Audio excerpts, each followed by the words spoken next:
ওই ব্যক্তি ছিল ইয়াহুদি। সে আমার নবীর কাছে আসছে, আসি আমার নবীর কাছে ঘটনা শুনাইছেন। তিনি ইসলাম ধর্ম গ্রহণ করেছেন এবং আমার নবী বলছেন তুমি ঠিকই বলছো, তুমি সত্য কথা বলছো। আমার নবী এই কথা বলেন নাই যে তুমি বাগে কথা বলছে ফাইজলামির জায়গা পাও না, এই কথা বলেন নাই, বরং আমার নবী কি বলছেন, তুমি সত্য কথা বলেছ। হযরত সাফিনা রাদিয়াল্লাহু তাআলা আনহু এই কিতাবুল ফিতানের মধ্যে বাবুল কারামতের মধ্যে এই ঘটনা নিয়ে আসছেন। সাফিনা রাদিয়াল্লাহু তাআলা আনহু কে? তিনি হলো নবী আলাইহিস সালাতু ওয়াস সালাম আজাদকৃত গোলাম। তিনি রোমে গেলেন যুদ্ধ করার জন্য। সাফিনা শব্দের অর্থ কি ভাই? সাফিনা শব্দের অর্থ নৌকা।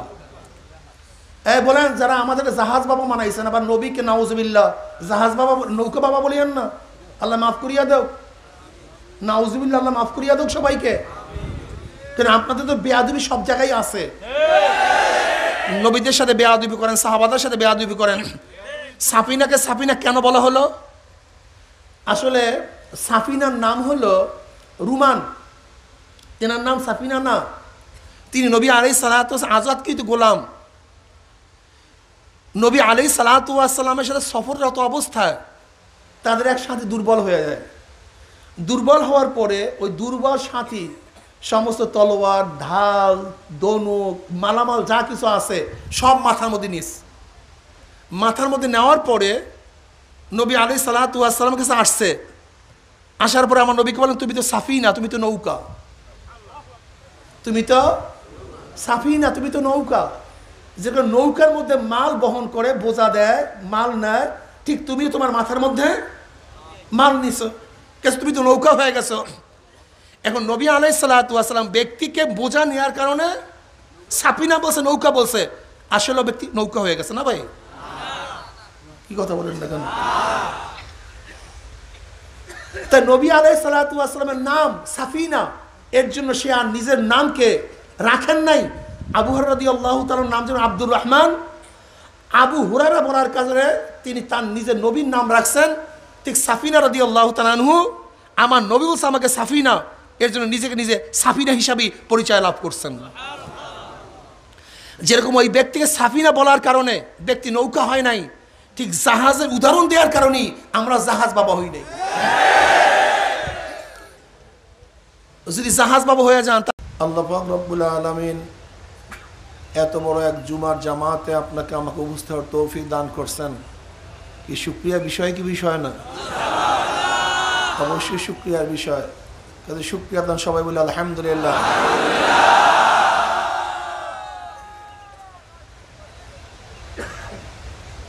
আমাদের মধ্যে একদল ভাইয়েরা আছেন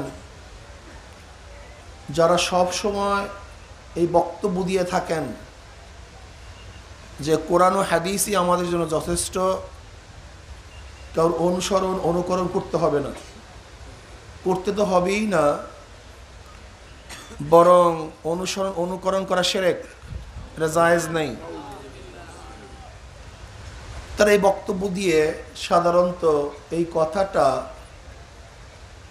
মাযহাবের বিরুদ্ধে লাগিয়ে দেন আর পীর মুরিদির ব্যবহারে লাগিয়ে দেন, যে পীর মুরিদিও শিরক আর কোনো মাযহাব মানাও এটাও শিরক।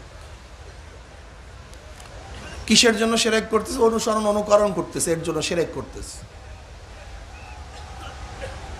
অনুসরণ অনুকরণ করা যদি শিরক হয়, তাহলে খোদ আপনি নিজেও অনুসরণ করতেছেন কি না সেটাও দেখার বিষয়। সবচেয়ে মজার বিষয় হলো এই, যারা বলে অনুসরণ অনুকরণ করা যাবে না, দেখেন তো মাইক কি হয়েছে, ডাইন দিকের মাইক, ডাইন দিকের মাইক দেখেন, একটু মাইক বাড়িয়ে দেন হালকা। যারা বলে অনুসরণ অনুকরণ করা যাবে না, তারাও কিন্তু সবাই অনুসরণ অনুকরণ করে না, ব্যাপারটা এরকম না। আমার জানা মতে যারা বলে অনুসরণ অনুকরণ করা যাবে না, তারা সবচেয়ে বেশি অনুসরণ অনুকরণ করে। যেমন এক ব্যক্তি বলতেছে আল্লাহ আল্লাহ রসুলের বাহিরে কারোর অনুসরণ অনুকরণ করা যাবে না, এই সময় কিন্তু সে এই কথাটা নিজের থেকে বলে নাই, এই কথাটা অন্য একজন অনুসরণে বলতেছে। যেমন এক ব্যক্তি পয়রা বসে দেখো আল্লাহ আল্লাহ রসুলের বাইরে কার কথা শোনা যাবে না, এই কথাটাকে নিজে লিখছে কে? তা অন্য আরেকজনের কথাও সে তখন অনুসরণ করতেছে, অথচ মুখে বলতেছে কার অনুসরণ করা যাবে না। মজাটা বুঝছেন কোন জায়গায়? তখনও সে নিজের থেকে কথা বলে নাই, আর একজন অনুকরণে কথাটা বলতেছে, আবার নিজেই বলতেছে অনুসরণ করা যাবে না। তাহলে কি বুঝলাম? যে উনি কি বলতেছে নিজেই বুঝে না, উনি কি বুঝাতে চায় সেটা নিজেই বুঝে না। যদি নিজে বুঝতো তাই কথা বলতে পারতো না। যদি আমার থেকেই কোনো কথা বের হইতো তাহলে সেই কথাটা আমার হইতো। যদি অন্যের কথা আমার থেকে বের হয় তাহলে নিশ্চয়ই আমি তার অনুসরণই করতেছি। আর যেই কথা আমি বলতেছি সেই কথা আমার না, আরেকজনের কথা নকল করতেছি, তাই নকল করছি মানে অনুসরণ করছি। এবার বলেন তো, আমি এইমাত্র যে বয়ান করছি যদি এই শ্বাসে দেখা যায় তাহলে বাংলাদেশে নয় গোটা দুনিয়ার মধ্যে কেউ কার অনুসরণ করে না এমন কোনো গোষ্ঠী পাওয়া যাবে? তার দোষটা শুধু আমাদের কেন? দোষটা শুধু আমাদের হবে কেন? যদি অনুসরণ করা অপরাধ হয় তাহলে সবাই অপরাধী, আর যদি অনুসরণ করা অপরাধ না হয় তা আমরা কেউ অপরাধী না।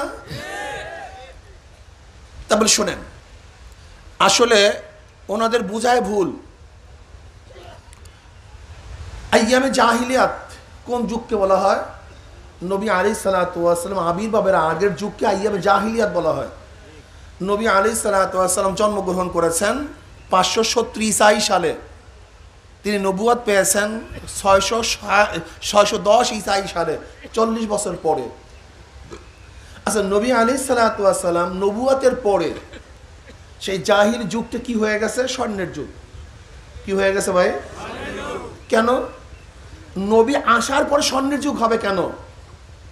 আর নবী ঈসা ঈসাই সন গোনা হয় এই যে আজকে কত 2020, এই সনটা কবে থেকে শুরু হয়েছে? যেমন হিজরি সন, আমার নবী যেদিন থেকে হিজরত করছে সেই দিন থেকে শুরু হয়েছে। ঈসাই সন, এই যে খ্রিস্টাব্দ বলা হয়, এই সনটা কবে থেকে শুরু হয়েছে? ওদের ধারণা মতে ঈসা আলাইহিস সালাতু ওয়াস সালাম যেই দিন শুলেতে চড়ছেন ওদের ধারণা অনুযায়ী। আর আমাদের আকীদা বিশ্বাস কি? নবী ঈসা আলাইহিস সালাতু ওয়াস সালাম মারাও হয় নাই, শুলেও চড়ানো হয় নাই, তিনি আসমানে আসেন, একদিন তিনি আসবেন, এটা আমাদের আকীদা। ঈসা আলাইহিস সালাতু ওয়াস সালামকে যেই দিন শুলে চড়ানো হয়েছে সেই দিন থেকে দিন গণনা করা হয়, এজন্য খ্রিস্টাব্দ বলা হয়। আর আমরা বলি ঈসাই সন, অর্থাৎ নবী আলাইহিস সালাতু ওয়াস আসমানে নেওয়ার দিন থেকে ঈসাই সন শুরু হয়েছে। তাহলে সরদার দো আলম আলাইহিস সালাতু ওয়াস জন্ম দুনিয়াতে আসছেন নবী ঈসা আলাইহিস সালাতু ওয়াস সালাম দুনিয়া থেকে বিদায় হওয়ার 570 বছর পরে। কত বছর ভাই? 570 বছর পরে। তাই 570 বছর পরে সরদার দো আলম আসার পরে এই অন্ধকার যুগ পরিষ্কার হবে কেন? আল্লাহ কি ছিলেন না? তিনি পরিষ্কার করলেন না কেন? এই প্রশ্নের জবাব দেন। খুব কঠিন প্রশ্ন। আল্লাহ তো তখনও ছিলেন, তিনি তো হাই, তিনি কাইয়ুম, তিনি তো জিন্দা থাকে সব সময়, কোনো অবস্থাতেই আমার মাওলা পাক রব্বুল আলামিন দুর্বৃত হন না, তিনি ঘুমান না, ঝিমটি দেন না, এই আকীদা আমাদের সবার। তিনি সব কিছুর মালিক। কুলিল্লাহুম্মা মালিকাল মুলক, সমস্ত মালিকের মালিককে আল্লাহ, সমস্ত ক্ষমতার অধিকারী তিনি। তাহলে এই 570 বছর পর্যন্ত এমনকি আরবের অবস্থা এত খারাপ হলো যে দাহিয়াতুল কলবি রাদিয়াল্লাহু তাআলা আনহু একার হাতে নিজের ঔলাদ যা 70 জন মেয়েকে জীবিত হত্যা করেছেন। তা নবী আলাইহিস সালাতু আসার পরে সেই যুগটা স্বর্ণের যুগ হবে কেন? আগে হলো না কেন? আল্লাহ পারতেন না? কথা বলেন। করেন নাই কিন্তু আল্লাহ পাক দেখাতে চান আল্লাহ পাক সবই পারেন, কিন্তু মাধ্যমে করেন। এর উদাহরণটা আগে দেই তাহলে বুঝতে পারবেন। যেমন আল্লাহ পাক রব্বুল আলামিন মানুষ বাপ মা বিহীন সৃষ্টি করতে পারেন না তা না। যেরকম আদম আলাইহিস সালাতু সৃষ্টি করেছেন, যেমন হাওয়া আলাইহিস সালাতু সৃষ্টি করেছেন, আপনাকে আমাকে সৃষ্টি করতে পারেন না তা না, কিন্তু নিজাম না, আল্লাহ পাকের নিজাম কি বাপ মার মাধ্যমে তোমরা এখন সৃষ্টি হবা। আল্লাহ পাক ঈসা আলাইহিস সালাতু ওয়াস সালাম বাপ বিন সৃষ্টি করেছেন, পারেন না তা না, কিন্তু নিজাম না। দেখেন আল্লাহ পাক রব্বুল আলামিন বিনা মৌসুমে গাছবিহীন ফল খাওয়াতে পারেন। যেটা মারিয়াম আলাইহিস সালাতু ওয়াস সালামের হুজরায় গিয়ে দেখেন জাকারিয়া আলাইহিস সালাতু ওয়াস সালাম মৌসুমবিহীন ফল তার হুজরার মধ্যে কোথা থেকে পেলা? বলে আল্লাহর তরফ থেকে। আল্লাহ পাক পারেন না তা না, কিন্তু আল্লাহ পাকের নিজাম না। আল্লাহ পাক রব্বুল আলামিন নবী ব্যতীত ওই আরব্য মুরুক্ষর যুগকে এরকম স্বর্ণের যুগ করতে পারতেন, কিন্তু আল্লাহ পাকের নিজাম না। আল্লাহ পাক নবীর মাধ্যমে তারপরে সেই অন্ধকার যুগকে স্বর্ণের যুগ করেছেন।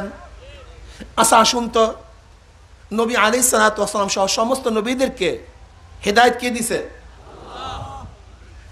দেখেন ডাইন দিকে মাইক একটু মনে হয় কম বাজে, খেয়াল করেন কে দিছে ভাই?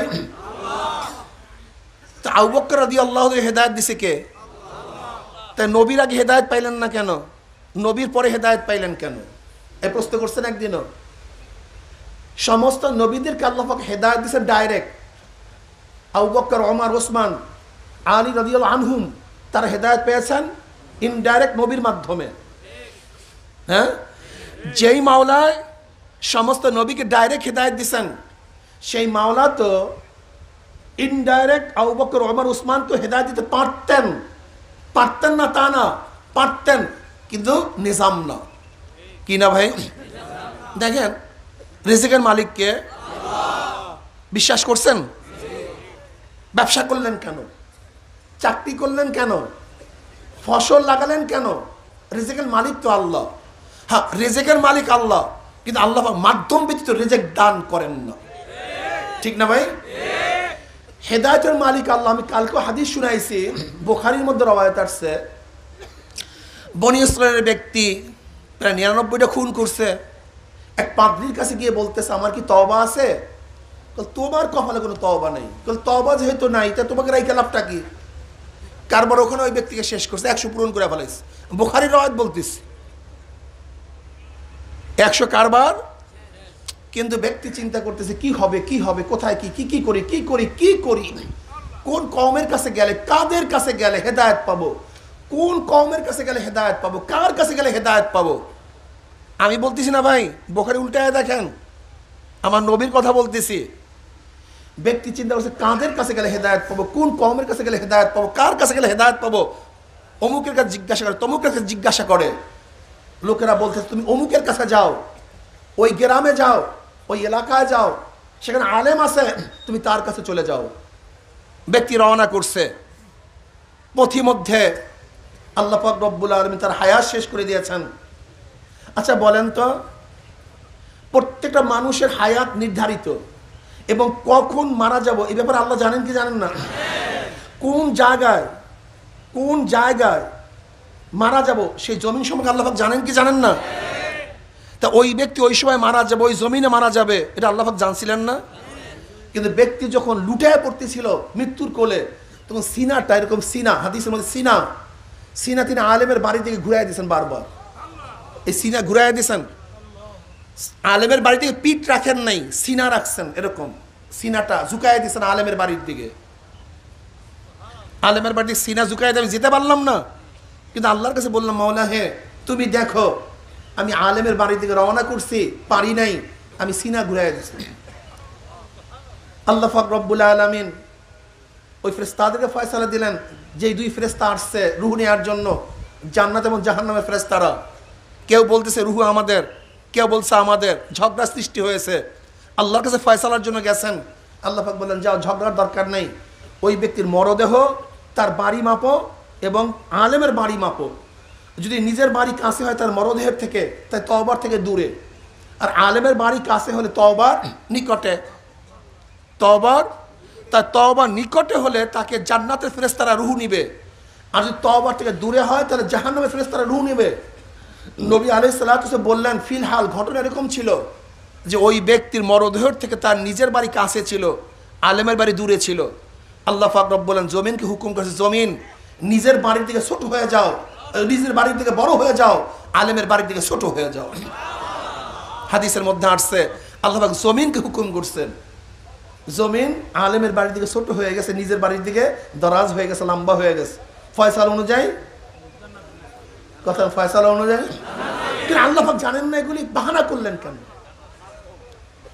আল্লাহ পাক বাহানা করলেন কেন? যদি বাহানা না করতেন তাহলে আপনারা সবাই আজকে ঘরে থাকতেন, একজন এখানে আসতেন না। আপনারা কি বলতেন? অমুককে অমুককে আল্লাহ পাক ঘরের মধ্যে হেদায়েত পাঠিয়ে দিয়েছে, আমি কি দোষ করছি? কাজে আমি এই চরমনাইতে গিয়ে এত কষ্ট করার, আলেমের বাড়িতে গিয়ে এত কষ্ট করার, অমুক দিন শিক্ষা করার জন্য এত কষ্ট করার কোনো দরকার নাই। অমুককে যেরকম আল্লাহ পাক রব্বুল আলামিন হেদায়েত ঘরে পাঠিয়ে দিয়েছে, আমাকে আল্লাহ পাক ঘরে পাঠিয়ে দিবে। কিন্তু আল্লাহ পাক কি বললেন? যে দেখ, ওই ব্যক্তি আলেমের বাড়ির দিকে রওনা করছে, চেষ্টা করছে, সাধ্য অনুযায়ী কি করছে, ওর চেষ্টা শেষ, বাকি দায়িত্ব আমার। এর জন্য আল্লাহ পাক আল্লাহ জিনা জাহাদু ফিনা লানাহদিয়ান্নাহুম সুবুলানা, বান্দা তোর কাজ চেষ্টা করা, আমার কাছে হেদায়েত দেওয়া। তোর কাজ আমার কাজ, বাস। আমরা করব চেষ্টা, হেদায়েত দেবেন কে? আল্লাহ। আমরা করব চেষ্টা, রিজিক দেবেন কে? আল্লাহ। আমরা করব চেষ্টা, ইলম দেবেন কে? আল্লাহ। বাস। আসেন, নবী আলাইহিস সালাতু ওয়াস সালামের উপরে আল্লাহ পাক ওহী নাযিল করেছেন। কি করছেন? জিবরাইল লাগবে কেন? জিবরাইল লাগবে কেন? মাওলা কি পারেন না মুসা আলাইহিস সালাতু ওয়াস সালামের মতো সব সময় কথা বলতে? অবশ্যই পারেন, কিন্তু জিবরাইলকে কেন পাঠাবেন? আহা, আমরা অনেকেই বুঝি না, বোঝার চেষ্টাও করতেছি না। জিবরিল কি আমার নবীর চেয়ে উত্তম, দামি? আল্লাহর পরই আমার নবীর দাম, ঠিক না? জিবরিল আলাইহিস সালাতু ওয়াস সালাম আসছেন। আপনারা এই হাদিস সম্পর্কে জানেন যে নবী আলাইহিস সালাতু ওয়াস সালাম তিনি উত্তম উত্তম স্বপ্ন দেখা শুরু করলেন। আউয়ালু মা বুদিয়া বিহি রাসূলুল্লাহ সাল্লাল্লাহু আলাইহি ওয়াসাল্লাম মিনাল ওহিয়ে আর রুইয়া সালিতু ফিন নাওম। নবী আলাইহিস সালাতু ওয়াস শাওয়াল মাস থেকে উত্তম উত্তম স্বপ্ন দেখা শুরু করলেন, 6 মাস পর্যন্ত উত্তম উত্তম স্বপ্ন দেখলেন। যখনই স্বপ্ন দেখা শুরু করলেন তখন সুম্মা হুব্বিব ইলাইহিল খালাউ, তার কাছে নির্জনতা পছন্দ হয়ে গেল। আল্লাহ পাক তাকে নির্জনতা অবলম্বন করতে প্রিয় করে দিয়েছেন। হুব্বিবা মাজহুল, নিজের থেকে প্রিয় করেন নাই, বরং আল্লাহ তাকে প্রিয় করিয়ে দিয়েছেন। এর থেকে বোঝা যায় যে যখন কারোর মধ্যে ইলমে মারিফাত চলে আসে তখন তার একা একা থাকতে ভালো লাগে, নির্জনতা তার মধ্যে কি ভালো লাগে, মোরাকাবা মুশাহাদা করতে ভালো লাগে। তিনি গারে হেরাকে নির্জনতা অবলম্বন করার জন্য জায়গা বেছে নিয়েছেন। গারে হেরাকে সে নির্জনতা অবলম্বন করতেছিলেন। ফাজাল হক, ফাজাল মালাকু, হক চলে আসছে, মানে ওহি চলে আসছে। ফা এখানে পাহায় তাকুবিয়া না, তফসিলিয়া, অর্থাৎ ওহি আসার পরে ফেরেশতা আসছে তা না, বরং ফেরেশতা ওহি নিয়ে আসছেন। আসার পরে নবী আলাইহিস সালাতু নিজেই বলেন ফা আখাযানি ফাগাত্তানি, আমাকে ধরলেন, আমাকে চাপ দিলেন। ফা আরসালানি, আমাকে ছেড়ে দিয়েছেন। হাত্তা বালাগা বিন্নিল জুহদ, এমনভাবে চাপ দিছেন আমার মধ্যে কষ্ট ঢুকে গেছে, এত কষ্ট করছে, এমনভাবে চাপ দিছেন সহ্য করতে পারতেছিলাম না। ফকালে ইকরা, পড়ো। মা আনা বিকারিয়ান, আমি বললাম আমি পড়তে জানি না। আবারও দ্বিতীয়বার ধরলেন, চাপ দিলেন। হাত্তা বালাগা বিন্নিল জুহদ সুম্মা আরসালানি, আবারও ধরলেন, চাপ দিলেন, ছেড়ে দিলেন, বলেন ইকরা, পড়ো। আমি বললাম পড়তে জানি না। আবারও দ্বিতীয়বার ধরলেন, চাপ দিলেন, তৃতীয়বার ধরলেন, চাপ দিলেন, ছেড়ে দিলেন।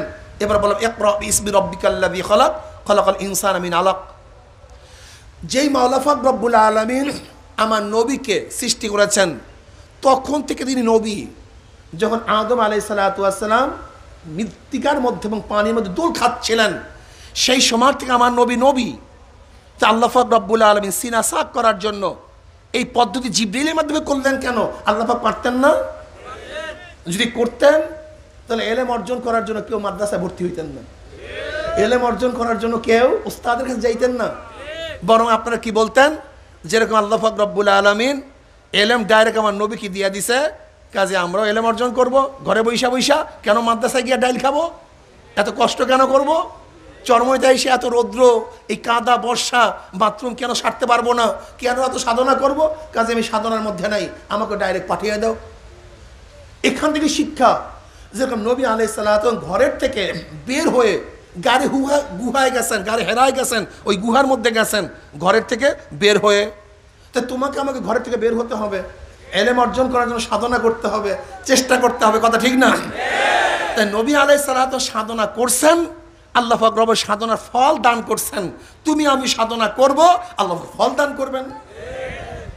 এখন কেউ যদি বলে না কারোর কাছে যেতে হবে না, তাহলে আমরা যে রওয়ায়াতগুলি দেখতেছি, হাদিসগুলি দেখতেছি, এই হাদিসগুলির ব্যাখ্যা কি করবেন? কোনো ব্যাখ্যা কি আছে আপনার কাছে? কোনো ব্যাখ্যাই আপনার কাছে নাই। এবার আসুন, নবী আলাইহিস সালাতু ওয়াসসালাম সেখানে তো এলেম অর্জন করছেন। এলেম অর্জন করার পরে ওহি বন্ধ হয়ে গেল, ফাতারাল ওহি বন্ধ হয়ে গেল। হাত্তা হাজানা নবী সাল্লাল্লাহু আলাইহি ওয়াসাল্লাম ফিমা বালাগানা হুজনান গদা মিনহু মিরারান কাইয়াতারাদ্দা মিনহু। হযরত নবী আলাইহিস সালাতু ওয়াসসালামের উপরে যখন ওহি বন্ধ হয়ে গেল, নবী আলাইহিস সালাতু চিন্তিত হয়ে গেলেন। ফিমা বালাগানা হুজনান, তার চিন্তার ব্যাপারে আমাদের কাছে এই সংবাদ এসছে, গদা মিনহু মিরারান কাইয়াতারাদ্দা মিনহু রুউসি শাওয়াকিল জিবালে। তিনি ওহি বন্ধ হওয়ার বিরহ বেদনায় তিনি বারবার পাহাড়ে উঠতেছিলেন। কেন উঠতেছিলেন? যে তিনি পাহাড়ের উপর থেকে নিজেকে হালাক করে দিবেন, ধ্বংস করে দিবেন। ওহি বন্ধ হওয়ার বিরহ বেদনায় গদা মিনহু মিরারান কাইয়াতারাদ্দা মিনহু রাওয়াসি শাওয়াকিল জিবালে তিনি পাহাড়ের উপরে উঠছেন। কিসের জন্য? নিজেকে হালাক করার জন্য, নিজেকে ধ্বংস করার জন্য। আমি ওখান থেকে পড়ে যাব, এর জন্য তিনি বারবার পাহাড়ের উপরে উঠছেন। এখন আমি প্রশ্ন করতে চাই, যারা মনে করেন ইশক নাই, যারা মনে করেন বিরহ বেদনা নাই, যারা মনে করেন যে বিরহ বেদনা কেউ উপরে উঠতে পারে না, আমি তাদের কাছে প্রশ্ন করব, নবী আলাইহিস সালাতু ওয়াসসালাম আবার পাহাড়ি নবী বলিয়েন না? নাউজুবিল্লাহ। আপনারা তো সবই পারেন, আপনারা পারেন না এমন কোনো জিনিস না। কিতাবুত তাবিরের মধ্যে হাদিস আসছে, কিতাবুত তাবিরের মধ্যে প্রথম হাদিস, ফাতারাল্লাহি ফাতরাতান হাত্তা হাজানান নবী সাল্লাল্লাহু আলাইহি ওয়াসাল্লাম ফিমা বালাগানা হুজনান গদা মিনহু মিরারান কাইয়াতারাদ্দা মিনহু রুউসি শাওয়াইকিল জিবালে ফাকুল্লামা আওফা বিজিরওয়াতি জাবালান উলকিয়া মিনহু নাফসাহু তাবাদদালু জিবরাইলু ইয়া মুহাম্মদ ইন্নাকা রাসূলুল্লাহ হক। যখন নবী আলাইহিস সালাতু ওয়াসসালাম বারবার পাহাড়ের উপরে উঠছেন, নিজেকে ধ্বংস করবেন, তাবাদদালু জিবরিলু ফাকাল ইয়া মুহাম্মদ ইন্নাকা রাসূলুল্লাহ হক, হে মুহাম্মদ তুমি সত্য নবী, খবরদার পাহাড়ের উপর থেকে ঝাঁপ দিও না, পাহাড়ের উপর থেকে ঝাঁপ দিও না, তোমার জীবনকে ধ্বংস করিও না, তুমি সত্য নবী। ফায়াসকুনু, তিনি শান্তি পেতেন। আমি প্রশ্ন করতে চাই, নবী আলাইহিস সালাতু ওয়াসসালাম যদি ওহির বিরহ বেদনায় বারবার পাহাড়ের উপর উঠছেন নিজেকে ধ্বংস করার জন্য, হালাক করার জন্য, তাহলে যারা হালাত খুঁজিয়া পান না, আমি তাদেরকে প্রশ্ন করব, আসলে হালাত খুঁজিয়া পান না কেন? আপনার মধ্যে ইলম না থাকার কারণে। এটা বুখারীর রওয়ায়াত বলছি, বুখারীর রওয়ায়াত। ফিমা বালাগানা হুজনান, এমন ভাবে আমাদের কাছে তার চিন্তার খবর আসছে, গদা মিনহু মিরারান কাইয়াতারাদ্দা মিনহু রুউসি শাওয়াইকিল জিবালে ফাকুল্লামা আওফা বিজিরওয়াতি জাবালান লিকাই ইউলকা মিনহু নাফসাহু তাবাদদালু জিবরিলু ফাকালা ইয়া মুহাম্মদ ইন্নাকা রাসূলুল্লাহ হক। তিনি বারবার, একবার না দুইবার না, বারবার যখনই ওহির মানে অবতরণও দীর্ঘ হয়ে যাইত, তখন তিনি পাহাড়ের উপর উঠতেন নিজেকে ধ্বংস করার জন্য। এখন আমি আপনাদেরকে প্রশ্ন করতে চাই, যদি বিরহ বেদনায় মানুষের বেহাল নাই হয়, তাহলে নবী আলাইহিস সালাতু ওয়াসসালাম বারবার ওহির বিরহ বেদনায় পাহাড়ের উপর উঠলেন কেন? যে আমি মাওলার সাথে কথা বলতে পারতেছি না। কেন? ওহি তো মাওলার সাথে কথা বলা, আর মাওলার সাথে কথা না বলার ব্যথায় তিনি আর নিজেকে দুনিয়াতে রাখতে চাইলেন না, আমি ধ্বংস হয়ে যাব। যদি নবীর ব্যাপারে এইটা হয়, তার উম্মতের ব্যাপারে কি হবে? আপনি দেখেন, কবরুল আযাবুল কবরে, বাবু আযাবুল কবর, বুখারীর মধ্যে রওয়ায়াত আসছে। আসমা বিনত আবু বকর সিদ্দিক রাদিয়াল্লাহু তাআলা রওয়ায়াত করেন, নবী আলাইহিস সালাতু ওয়াস সালাম দাঁড়ালেন, কবরে আযাব সম্পর্কে বয়ান করা শুরু করলেন। যখনই কবরে আযাব সম্পর্কে বয়ান করা শুরু করলেন, দাজ্জাল মুসলিমুনা দাজ্জাতান, মুসলমানদের মধ্যে এমন চিল্লাচিল্লি শুরু হয়ে গেছে, হায়বাত শুরু হয়ে গেছে।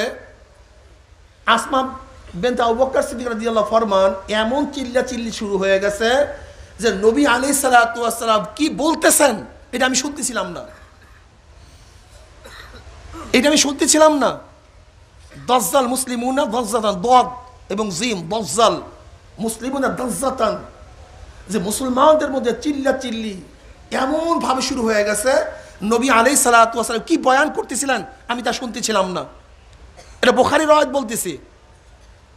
এখন কেউ যদি বলেন যে চিল্লাচিল্লি সাহাবারা করেন নাই, আমি বলবো আপনি রওয়ায়াত সম্পর্কে জানেন নাই, আপনি রওয়ায়াত সম্পর্কে জানেন নাই। দেখেন তিরমিজির মধ্যে রওয়ায়াত আসছে, সুফাই রাহমাতুল্লাহ আলাইহি বলেন, আমি আবু বকর সিদ্দিক হযরত আবু হুরায়রা রাদিয়াল্লাহু বললেন, আমি আবু হুরায়রা রাদিয়াল্লাহু বললাম আপনি আমাকে এমন একটা হাদিস শোনাবেন যে হাদিসটা আপনি নিজে আল্লাহর নবী থেকে শুনছেন, হৃদয়ঙ্গম করছেন, এমন হাদিস শোনাবেন। রাবি বলেন, সুফাই রাহমাতুল্লাহ আলাইহি বলেন, আমি এই কথা বলার পরই আবু হুরায়রা রাদিয়াল্লাহু বললেন, হ্যাঁ আমি তোমাকে এমন একটা হাদিস শোনাবো যে হাদিস আমি নবীর থেকে শুনছি, হৃদয়ঙ্গম করছি। এই কথা বলার সাথে সাথে ফা নাশাকা আবু হুরায়রা রাদিয়াল্লাহু তাআলা আনহু, আবু হুরায়রা রাদিয়াল্লাহু চিৎ দিলেন, চিল্লান দিলেন, আহ করে চিল্লান দিলেন। এরপর আবার হুঁশে আসছেন, এবার বলেন, হ্যাঁ আমি তোমাদেরকে এমন একটা হাদিস শোনাবো, ওই রুমের মধ্যে, ওই জায়গাতে, ওই ঘরের মধ্যে আমি ছিলাম আর আমার নবী ছিল, অন্য কেউ ছিল না। এই কথা বলার সাথে সাথে আবু হুরায়রা রাদিয়াল্লাহু তাআলা আনহু দ্বিতীয়বার চিল্লান দিলেন, বেহুশ হইয়া পড়িয়া গেলেন। অনেকক্ষণ পর হুঁশে আসছেন, এবার আবার তৃতীয়বার বললেন, হ্যাঁ আমি তোমাকে এমন একটা হাদিস শোনাবো, ওই ঘরের মধ্যে, ওই জায়গাতে আমি এবং আমার নবী ব্যতীত কেউ ছিল না। এই কথা বলার সাথে সাথে সুম্মা নাশাকা আবু হুরায়রা রাদিয়াল্লাহু তাআলা নাশগাতান শাদীদাতান সুম্মা মালা ফাখরা আলা ওয়াজহিহি হযরত ফাসদাদাতহু তাওয়িলান সুম্মা আফাকা। রাবি বলেন যে হযরত আবু হুরায়রা রাদিয়াল্লাহু তাআলা আনহু এই কথা বলার পরে এমনভাবে চিল্লান দিয়েছেন, চিল্লান দিয়ে বেহুশ হয়ে পড়িয়া গেছেন। সুম্মা নাশাগা আবু হুরায়রা রাদিয়াল্লাহু নাশগাতান শাদীদাতান সুম্মা মালা, ঝুঁকে গেলেন, ফাকররা আলা ওয়াজহি, তার মুখের উপরে থুপ্পড় দিয়ে পড়িয়া গেছেন, মুখের উপরে খাড়ার উপর থেকে পড়িয়া গেছেন। ফাসতাদাতহু তাওয়িলান, ফাসতাদাতহু তাওয়িলান, আমি দীর্ঘক্ষণ পর্যন্ত আবু হুরায়রা রাদিয়াল্লাহু তাআলা আনহুকে সেবা শুশ্রূষা করলাম, মাথায় পানি দিলাম, বাতাস দিলাম, সেবা করলাম, এই দীর্ঘ এক সময় পর্যন্ত। সুম্মা আফাকা, এরপর তিনি হুঁশে আসছেন। কিসে আসছেন? হুঁশে আসছেন। তা আবু হুরায়রা রাদিয়াল্লাহু তাআলা আনহু নবীর বিরহ বেদনায় চিল্লান দিয়ে পড়ে গেছেন, অনেকক্ষণ পর হুঁশে আসছে। আজকে যদি কেউ আল্লাহর মোহাব্বতে জাহান্নামের ভয়ে চিল্লান দিয়ে পড়িয়া যায়, তা আপনার আমি কি বলবো? এটা সাহাবীদের করে নাই, এটা সাহাবীদের থেকে ছিল না, আপনি আমি বলবেন? দেখেন হযরত নবী আলাইহিস সালাতু ওয়াস সালাম আমাদের থেকে যখন বিদায় হয়ে গেছেন, খুব ভালো মতো শুনবেন, সবাই জানেন কিন্তু আপনার খেয়াল নেই, সমস্যা এখানে। যখন আমাদের থেকে বিদায় হয়ে গেছেন, সাহাবাদের মধ্যে অস্থিরতা, এমন অস্থিরতা যা চিন্তাও করা যায় না। হযরত ওমর ইবনে খাত্তাব রাদিয়াল্লাহু তাআলা খুব ভালো মতো বুঝেন ওমর কে, ওমর সম্পর্কে আমার নবী কি বলেন, ওমর বোঝেও ঠিক বলেও ঠিক। ওমর বুখারীর রওয়ায়াত, বলেও ঠিক বোঝেও ঠিক।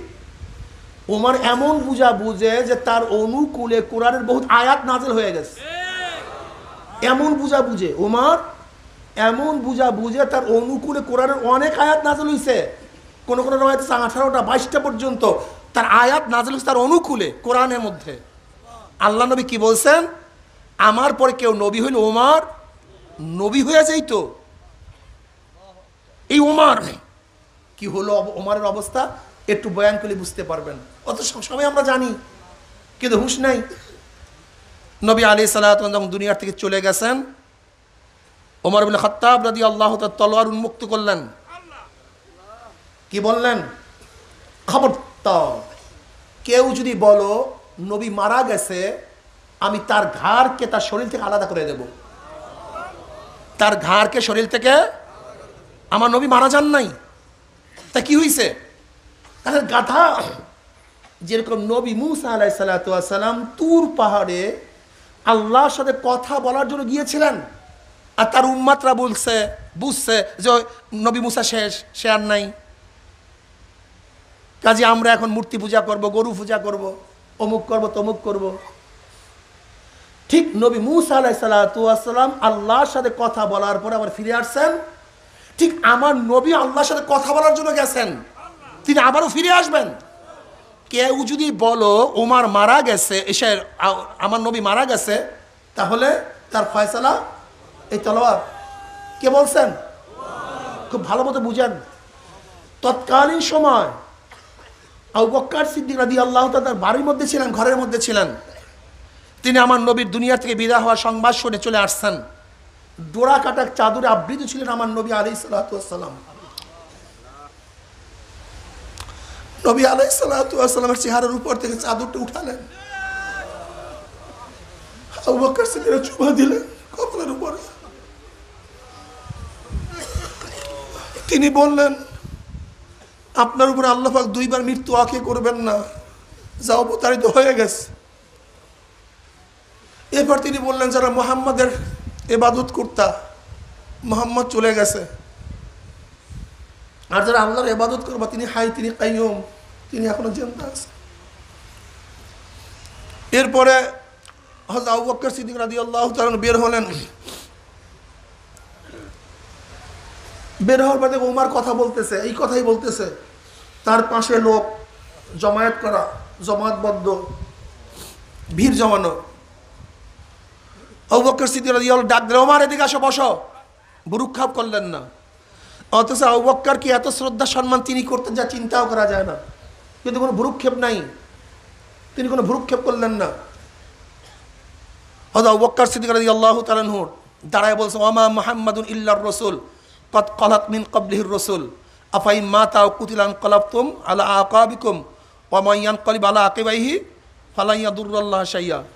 এই আয়াত তেলাওয়াত করলেন হযরত ওমর ইবনে খাত্তাব রাদিয়াল্লাহু ফরমান, এই আয়াত তেলাওয়াত করার সাথে সাথে আমার শরীর, আমার পাও আর ধরে রাখতে পারতেছিল না, আমার পাও দুর্বল হয়ে গেল। আমি জমিনের মধ্যে বসে পড়লাম, আর আমি ভাবতেছিলাম এবং আমি বারবার আয়াত তেলাওয়াত করতেছিলাম, যে মনে হয় যেন এই আয়াত এইমাত্র নাজিল হয়েছে। এই আয়াত আমার জানাই ছিল না। আব্দুল্লাহ ইবনে আব্বাস রাদিয়াল্লাহু ফরমান, হযরত আবু বকর সিদ্দিক রাদিয়াল্লাহু এই আয়াত পড়ার সাথে সাথে আমরা সবাই এই আয়াত বারবার পড়তেছিলাম, মনে হয় যে নতুনভাবে আয়াত নাজিল হয়েছে। আব্দুল্লাহ ইবনে আব্বাস রইসুল মুফাসসিরিন, ওমরের ব্যাপারে এইমাত্র বললাম, ফকিহ ছিলেন, তারা পর্যন্ত বিরহ বেদনায় কোরআনের আয়াত ভুলে গিয়েছেন। হযরত আবু বকর সিদ্দিক রাদিয়াল্লাহু তাআলা আনহুর মুখের থেকে শোনার পরে হুঁশ ফিরে আবার পাইছেন। তা দেখা গেল কি, যে অনেক জিনিস জানার পরেও অন্যের মুখ থেকে শোনার পরে সেই জিনিসের প্রতি আগ্রহ সৃষ্টি হয়, নিজে সেটা জানলেও তার প্রতি আগ্রহ সৃষ্টি হয় না। এখন আপনি কি বলবেন, ওমর কি ভণ্ডামি করছিল? হ্যাঁ, আপনি কি বলবেন, ওমর মাদার কাছে উঠলো না কেন? এই কথা বলবেন? ওমর নিজেকে ধ্বংস করলো না কেন? আগুনে ঝাঁপ দিল না কেন? এই বোকা, আমাদের দেশে মাজুব পাগল নাই রাস্তায়? তার কি পাগল না? আজ পর্যন্ত কোনো পাগলকে কি আগুনে ঝাঁপ দিতে দেখছো? পানিতে ঝাঁপ দিতে দেখছো? বাসের নিচে পড়তে দেখছো? তাই খোদার পাগল হইয়া তারা কেন আগুনে ঝাঁপ দিবে, পানিতে ঝাঁপ দিবে? তুমি এই প্রশ্ন কেন তুলতেছো বারবার? আচ্ছা, তুমি মাজুবদের শরীরের মধ্যে কাঁটা যদি বিঁধো, তাহলে সে ব্যথা পাবে না? যারা পাগল অরিজিনাল,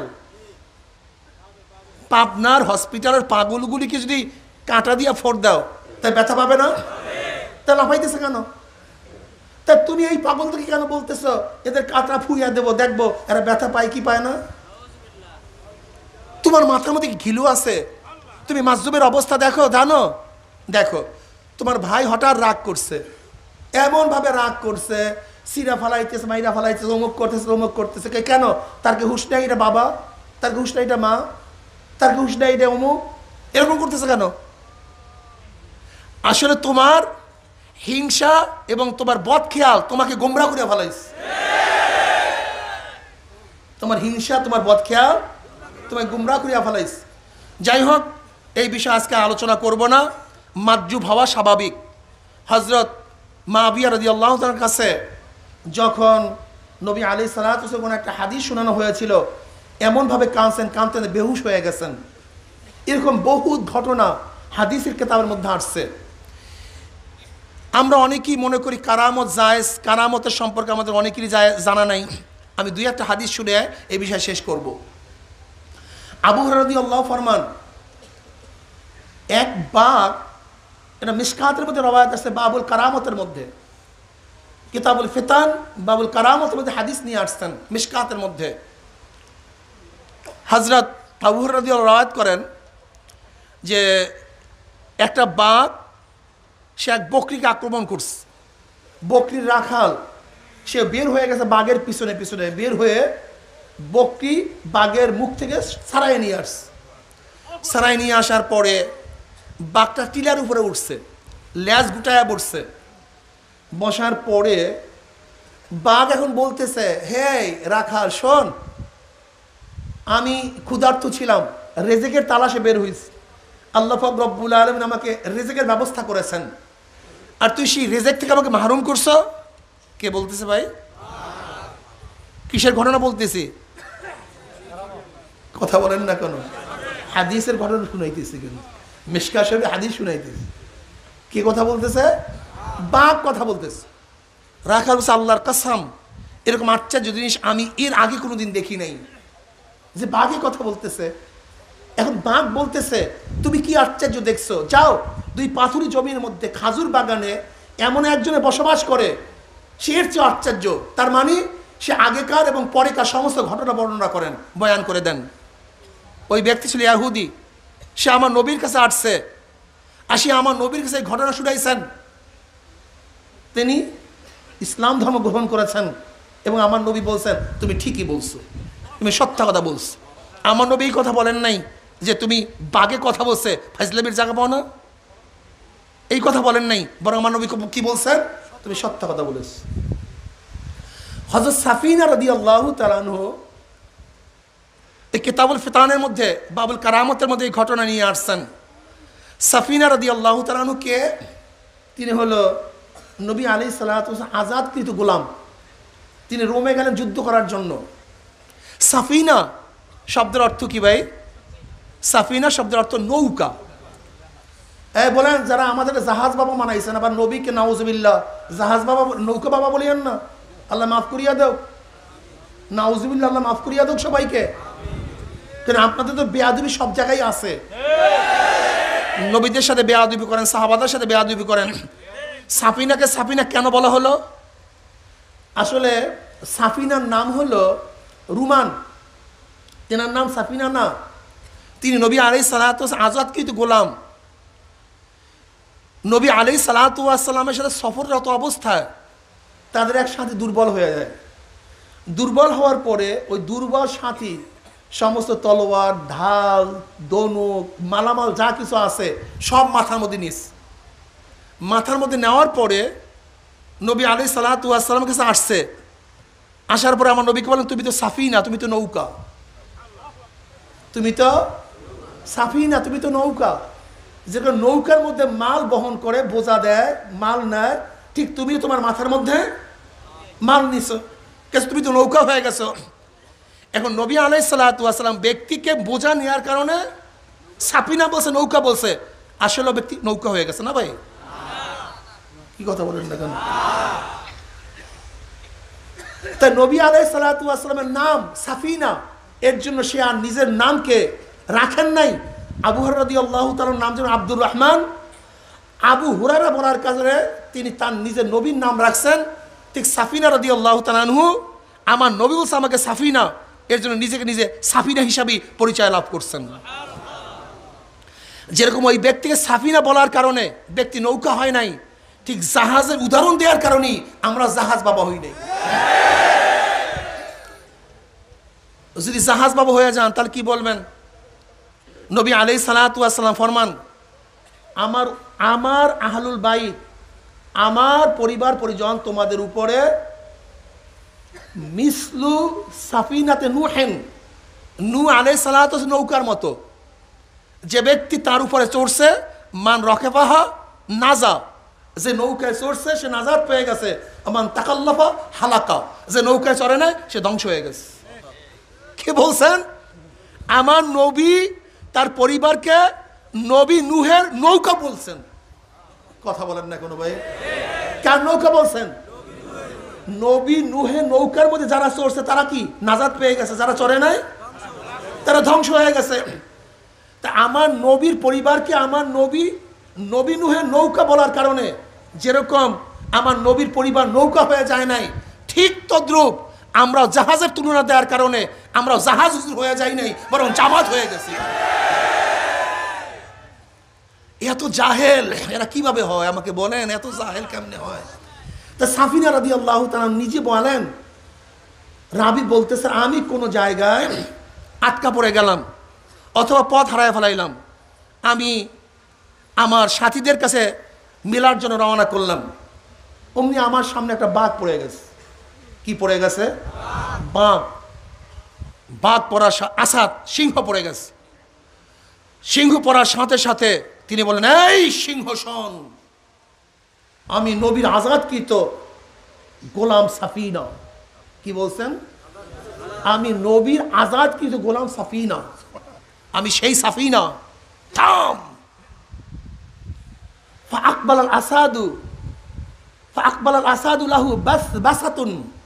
রওয়ায়াতের মধ্যে আসছে এই কথা বলার সাথে সাথে ফাআকবাল আল আসাদু বাস লাহু বাসবাসাতুন, যেরকম কোন প্রশিক্ষণকৃত কুকুরকে ডাক দিলে যেরকম কুকুর ন্যাজ নাড়াতে নাড়াতে ন্যাজকে গুটায়া মালিকের কাছে হাজির হয়ে যায়, হযরত সাফিনা রাদিয়াল্লাহু ফরমান, যখনই আমি বলছি যে আমি নবীর আজাদকৃত গোলাম সাফিনা, এই কথা বলার সাথে সাথে বাঘকে দেখলাম, আমার সিংহকে দেখলাম আমার কাছে ন্যাজ নাড়াতে নাড়াতে মাথা নত করে আমার কাছে হাজির হয়ে গেছে।